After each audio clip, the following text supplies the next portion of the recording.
Okay.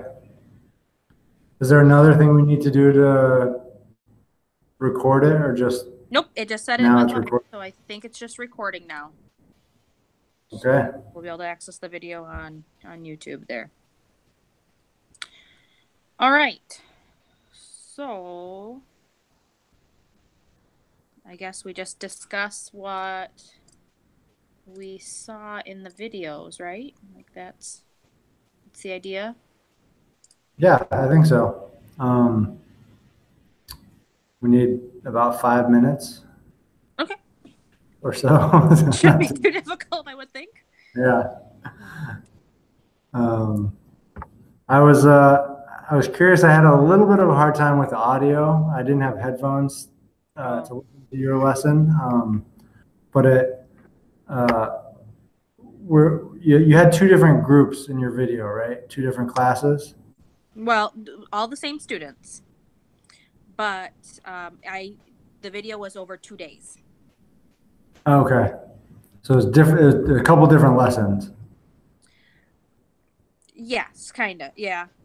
My one lesson plan, but two days worth of lessons because I have very short time periods that I can teach. I'm My school is very rigid as to what times I can teach what subject. Okay. So I needed more time than what I had, if that makes Mm. sense. Mm-hmm. So So you by the stretched time out a lesson. I did, they needed time to do that research before we could really get to um the meat of what we were trying to do. Yeah. Yeah. Okay. Um, well, I was impressed with your classroom. I was jealous that you only, maybe it's too small though, that you only had 7 kids. Right. uh, Well, and actually in the first lesson, I only had six because mhm. one went to Disney last week. And in the second lesson, I had one out sick. So I only had five. Right. Oh, yeah. And maybe that's almost too small. Has it been challenging to teach such a small group? In some ways, it's wonderful. Like my kids Mhm. are behind in certain areas. And so I get a lot of one on one time, especially in math. It's wonderful when there's one person not understanding something. I don't have to like reteach necessarily to the class. I can really focus in on that student and help them individually. Yeah. But there are some things that when you want to do, like there's only so many partner groups you can make or so many like reading groups you can make because they're like, I'm with this person again. Well, you were with the other person yesterday. Right. So Um, But it seemed to go pretty well, and my observation, it looked like the kids were really comfortable with each other and worked well in groups and partners, and I and you did a nice job of kind of mixing it up with the partner work and the group work and the board work. So there's a lot of different activities that you had them doing in that little clip. Yeah, I appreciate that because I really do have a great group of kids this year, and they like to mix it up. I can't have them doing one thing for too long. Um, and then it was nice to see like in your class because that is actually where my focus has been is high school Mm. and high school Spanish. And looking at it, it was very much a almost like go back in time for me because that is where I've done all my teaching until this year. I've never been in elementary before. Wow, what a transition. Yes, it's been completely different. It's been a whole new learning um, technique for me. But I liked in your room, your students have a lot of respect for you, and you I can hope see so. that. You can see that they do just from that video clip because at least in the schools that I've been in, you can tell when the students do not respect the teacher, and Mm. that was there for you. So Yeah. Yeah, I try. It was tougher last year. I don't think I had quite. I wasn't as successful getting. I think I had their respect, but whether they kind of wanted to give, I guess, comply completely with kind of the environment we were aiming for, which is I a get really that. focused environment. And they wanted to, kind of, I'm kind of a softie at our school. We have a lot of rules and a lot of discipline, and there's a lot of reasons you can get detention. And I kind of ignore a lot of that, but only if it like last year I kind of ignored it, and then I would be like, look, you're 10th graders, you should be mature enough to handle this and to make your own decisions and to like take a little freedom, but also use that well. And I just didn't have the kind of command of the classroom that I needed. And this year it's a better balance. So I'm glad you think through your perspective, because that was a learning curve as well for me. Now, is this your second year in that school then? Right. Yeah. Okay. And previously I've been teaching refugee students for 4 years, and they're the most respectful, polite students you could possibly imagine. They're so happy to be in school.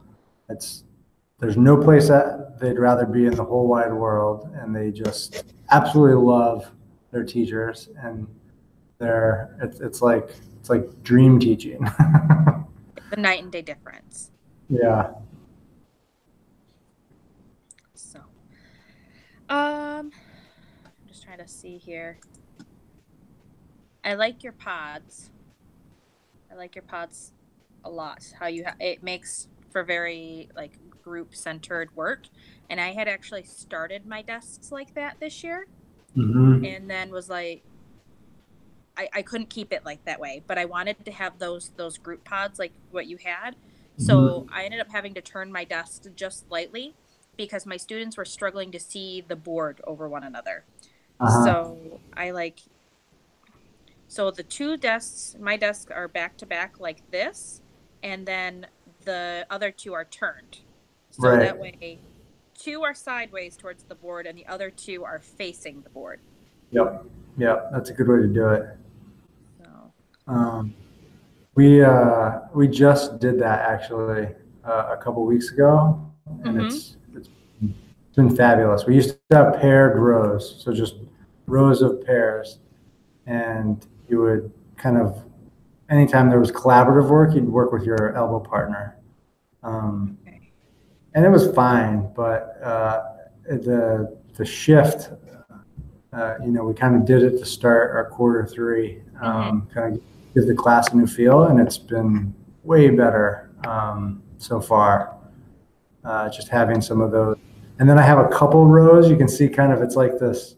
I have 4 pods of 4, and then I have some pods of 3 on the outside, and that's really nice because I have some kids who need to work by themselves for big chunks of the class. They have a really hard time staying focused when they're sitting next to peers, and so it allows people to kind of pop in and pop out of the pod, and like one day you can be okay, you need to sit outside of the central pods in the smaller group. That's nice though, because I mean that gives you your differentiation piece of it too for those students that need to come out. Yeah, right. Sorry. No, go ahead. I was gonna say I also like that you started I'm guessing it was your objective or your main concept of the day with your essential question right on the board. The students knew right where they were going. They knew what the day's task was. In 4th grade, I can't always do that because they're too focused. Like I have to guide them to that point. But that's one of the things I really liked about high school is I could say, okay, this is where we're going. You kind of had that roadmap. Whereas the roadmap I have in 4th grade is here's our plan for the day of what classes we're going to have when, but they can't quite handle individually in class of this is where we're going to end up. Yeah. I was wondering if you posted that on your board, if you have your like the objective of the lesson, if that lives on the board somewhere, or if it's. Unfortunately, no, I do not put necessarily the objective of the board. We have like classroom themes, I guess, like such in writing right now. Our theme is animals, and we're doing like animal reports, but not so much our objective of that lesson, because I only have 7, but I probably have 3 students that are more concerned of that end result, that I can't guide them there. They're too preoccupied and worried about like, but I need to know the answer. So if I put it on the board, I've lost my class. Yeah. And I've been trying to get better at putting our objective on the board. It lives on every day. Our kids get like some kind of paper packet to work with. You know, it could be front and back, or it could be 4 pages with some primary documents in it. But every day they get some kind of packet when they enter the class, and it always has the objective there. So what the day's goal in the question, but I think it also helps to have it on the board, just kind of as a guiding for kids who, you know, don't want to be in the packet all the time. And right. Well, and I think that's definitely like a possibility that's different between like you and I as well, because you are at that high school level. So are you teaching the same class over and over? Yeah. Whereas I'm teaching math, science, writing. I'm teaching all of those every day. So I'd have a whole board of objectives if I wrote them all. Yeah. True. Yeah. And I guess in our classrooms, in some of our classrooms, we have teachers swapping out. Like in one of the classrooms I teach in, it's just history all day. But then I have one class period in a classroom that shares with algebra and English. Okay. And so each of us have it's about a foot strip where we've kind of taped out the one section of the whiteboard. So, and then it says, you know, English, Algebra 2, and then AP World History. And then each of us put our objectives into that. So in one classroom, 3 different courses, and there's 3 different objectives. So you have 2 classrooms. What's that? Do you not have like your own classroom? Do you have to move classrooms? Yeah. I move classrooms. Yeah. Oh. For the history, I share a classroom with another history teacher, and so that room just has history in it. So we have a lot more like content posters and stuff. But then in the other room I'm in, it's 3 different subjects. So very different content posters and very different, visual culture. Kudos to you, because that's hard. Yeah, it's going all right so far. And it's only one class that I teach, so it's not too bad. But yeah, some of our teachers are moving almost every class there in a different classroom. So do the students then stay put? No, everyone, it's all kind of a complicated machine. We're in a new high school, so this is only our 3rd year, and we're still in temporary space. So we're waiting for a permanent building that may come down the line. Oh, okay. Next year we're going to be kind of in the same boat. We're putting an addition on our school. And so either like our classes that are going to be moving, like the school either start the school year late, or I will start out in my current classroom and then have to move to my new classroom over a weekend. That'll be tough too. So it'll be interesting. Yeah. I have more students next year, so more stuff to move. How many do you think you'll have? Well, I know for sure. I know I will have 12 or less next year.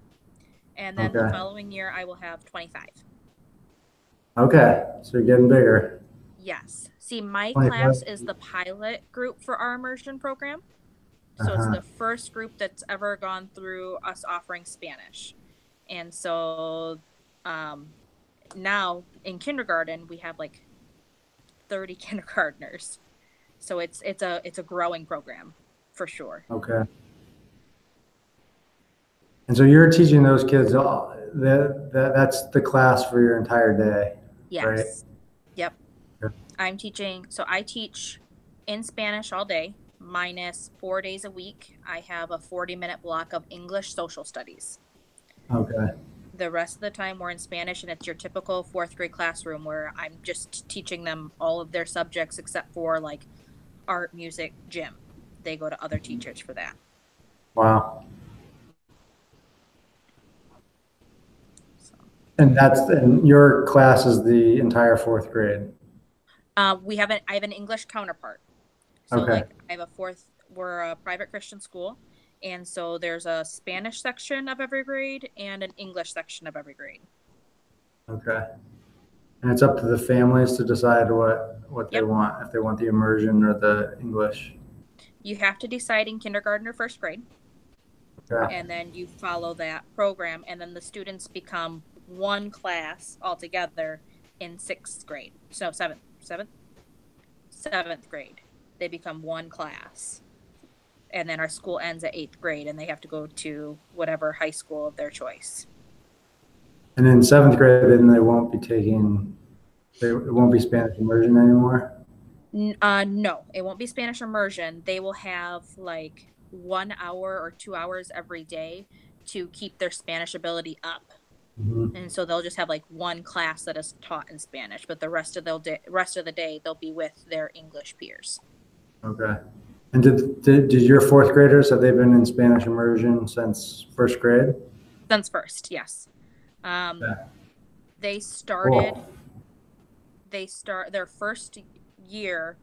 They did a kindergarten, first grade combined class, and so they've been in it since first through fourth, and then my next year's kids will have started in kindergarten. Okay. Sounds fun. It's definitely an interesting program, and it's not one that I really knew was here, and it's only like 15-ish minutes from my house, and I never knew that this was here. So Yeah. Think we have enough for our 5-minute video? I think so. I don't know how long we've been on here, but I think we've been on here for more than 5. Yeah. All right. I'll edit it down, just cut some out, and then I'm assuming we'll pass. I would think so. No, we have to make a reflection based on from here, but it can't be that hard. All right. Yeah. All right. Anything else you want to go over, or do you feel? I don't think so. Feel good? I mean, I don't think so. Right. Have a good one. Yeah. All right. You too. Bye. Good deal.